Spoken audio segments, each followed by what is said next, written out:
Hi there, I'm Mark Isero, and this is Article Club, our experiment in community reading where we read, annotate, and discuss one great article every month. I'm happy to report that this month we are focusing on Theater of Forgiveness, an outstanding article by Hafisa Jeter. And I'm happy to report that there are many of you who have already signed up for our conversation on November 22nd, 2 to 3 p.m. So, welcome, everybody. This week is all about our first impressions. So if you haven't read the article yet, you can go to it and add your annotations and first thoughts. You can also put them in the comments of this post. Also, I'm honored to announce that this month I will be co-facilitating the discussion with longtime highlighter reader Sarai Bordeaux. Sarai is absolutely amazing. I still remember back 2 years ago when we were colleagues in Oakland and we were at an HHH, and she came up to me and immediately wanted to talk about this piece. I mean, Highlighter Happy Hour HHH is mostly a social thing, but for many, many minutes, we were just getting into this article. So that's why I'm super appreciative that she is interested in leading us in conversation. Together, we're going to be interviewing Ms. Jeter this Thursday, and Sarai will also facilitate our discussion on the 22nd.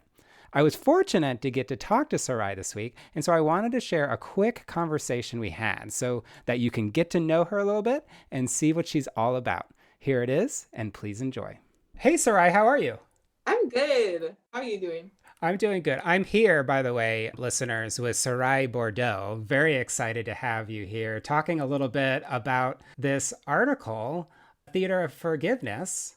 So I'm so happy to talk to you about your first impressions because you and I read this 2 years ago, and I still remember when we talked about it. Do you remember at all the first time that you read this piece? Yeah, I actually still have the copy that I originally printed out because when I read this, it just kind of like stopped me in my tracks. I was like, hold on, like we're willing to talk about this as like a something that we need to bring to light and need to kind of unpack a little bit. And I was just so excited by it. And I was a little bit mad that I had never heard of Hafiza Jeter before. But by the time he presented this, I was just stoked on it. And like, I remember taking notes feverishly. I remember like sitting up with it and just like really trying to digest like what it means for my own life, being able to shine light on the ways that we kind of make a projection or make a production out of forgiveness. So yeah, I was super excited that you brought it to the highlighter. It was so funny because in that moment, not very many people had read it. And I had this like almost spiritual moment with it. And I was like, who else has read this? And you came up to me and you're like, I want to talk about this article. And that was 2 years ago when we were colleagues. And I've always admired your work as an educator.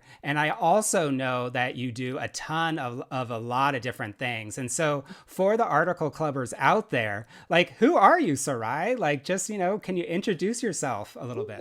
I today like yeah, my name is Sarai Bordeaux, and yes, I have been doing a lot of things. I just recently returned from Jackson, Mississippi, doing some community development work and some gardening and some farming and learning a lot about just like the South and different structures that even though the South and, California and the North or whatever have a lot in common in terms of the ways that people are still being marginalized. Like I'm really lucky to have just experienced the South right now. The COVID-19 hit. And so that's part of the reason that I'm back in California right now, but I'm super stoked on that experience. So yeah, I have an education background. I just finished my master's degree from San Francisco State in education. That took me a super long time to do. And in between there, I worked with Mark as colleagues doing not traditionally teacher in the classroom work, but really just kind of filling in gaps. And we all know there's gaps in the education system. So that's kind of how I've thought of a lot of the work that I do, is like really being detail oriented and paying attention to gaps that need to be filled and paying attention to a lot of nuance that we're experiencing in education right now, especially right now. So yeah, I also like lizards. I also That's amazing. thing I like to tell people right now. I'm just obsessed with them wherever I go. But yeah, that's a little bit about me. I'm currently like just trying to work a little bit more on myself, like some kind of digging into some of the different ways I show up in spaces, and trying to redefine kind of how I'm going to continue to show up in spaces, especially now that it's possible to be in virtual spaces a little bit more. So yeah, I'm just kind of all over the place, but feeling really good about that and kind of trying to ground in that chaos right now. So thank you for asking me. Yeah, well, I mean, you've always been obviously very passionate about education, young people, anti-racism, and doing the work. And I have to say though, like one of the things that I've always loved talking to you about is just like you are a reader, which is obviously what the Highlighter Article Club is about. Yeah. Can you speak a little bit, like, because it's really at a high level with you, like you really dive in.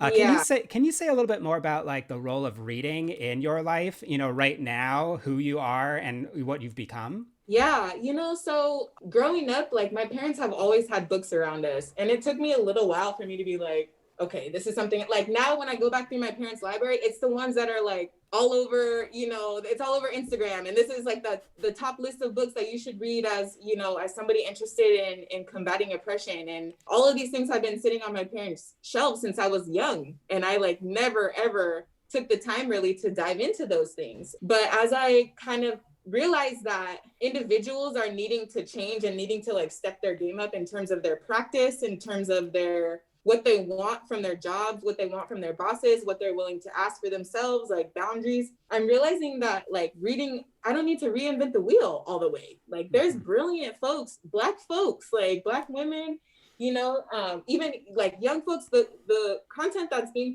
written content that's being produced by poets these days, like, it's just a real opportunity for us to kind of come together to try to figure out, especially when we can't always be physically close now, like we can get to know somebody by what they write. And so I feel like just kind of developing that relationship with the written word as I would a relationship with like a person, and with, like going through and figuring out the ups and the downs and the complexities and the nuances of a book or of a text. I just find that really intriguing. I find it to be like a really exciting challenge. And that's why some of the articles that you presented with the highlighter, I was so excited about them because number one, I had not seen white people bringing these articles for other white people to read. So that intrigued me a lot. And I appreciate that a lot about what you do, is bring a perspective that could easily be looked over in an educational space, could easily not exist. So I really appreciate that. And it was just really a way for me to kind of step my game up in my practice. Like if you're going to talk about it, you got to be about it, and reading is really one of the ways that you can create that authenticity in your practice, is knowing what other people have said. Yeah, it can be. But like the thing also with white people is that like for white people, reading can just be like, let's fill our brains up, sort of like be a good white person, which is not what I personally am trying to do. And so with Article Club, it's actually meant to be able to really listen and take on and potentially transform, at least for white people. What's interesting here too is that like when you said that you wanted to also be involved in sort of like a co-facilitation, that got me extremely excited too, because like this is work that we all need to do based on our own racial identity as well. And so we go into this now, we have a chance now to interview Havisa Jeter, which I'm super excited about, and then also to sort of collaborate together in Article Club. I first just want to thank you, but also want to ask, like, why are you interested in this part too? Like you already read it, you can do the work that you want to do with it. Like why do you feel like you want to interview her as well as co-facilitate the next space? Well, like on one hand, like if I'm being super honest, like one of the things that people say often is that Black folks in whatever media, in writing, in movies or whatever, they say that like our experiences are not relatable to like a broader public. And to read this article and to feel some of the things that she is saying, like on a personal level, or like experience them, it's extremely, extremely relatable.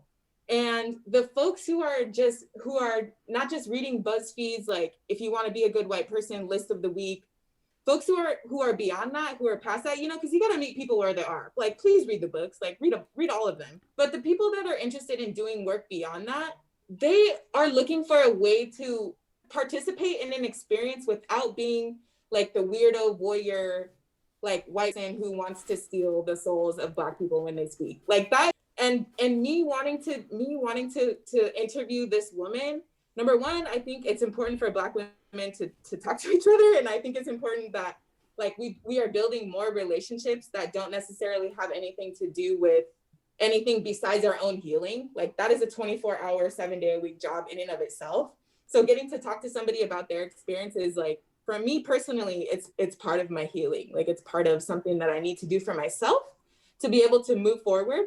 And I'm grateful for the opportunity. And as far as the facilitation goes, that kind of goes back to what I was talking about before. Like I really want to be in a space where not only can I hold myself accountable for the things that I said I would say to white people, or like the things that I said I would make sure is out there that are known about me, like boundaries that I have. I also want to interact with other Black people around this topic. Even like it doesn't even have to go super deep. It doesn't have to do like one article cannot be responsible for our healing. But I do think that, little by little, conversations like this really have the capacity to just move people to a position where they could take on the next thing, like with a little bit more understanding, with a little bit more healing, with a little bit more realization that they're not alone, that we're not alone. So yeah, I would be excited to talk to white people about this, and I would be excited to talk to Black people about this. Any people, like POC, like Indigenous folks, I would love a perspective. Like it's not just white and Black here either. So I think that's part of it too. But I'm just excited to build relationships and talk about really these things, because